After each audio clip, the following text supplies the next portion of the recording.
Max here from AppManager. Updating and uploading metadata for your apps can be very time consuming.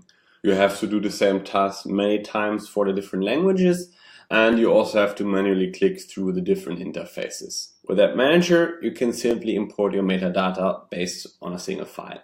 So we have here our Clash of Clans app, and you can see it's completely blank and it's in over 8 different languages. So you can see here it's also blank except that name. I've already gone ahead and prepared all metadata in a single file. So I simply click on Choose File, select the Excel file I have the metadata in, and click on Import. And then after a couple of seconds, you can see all metadata did get uploaded to AppManager.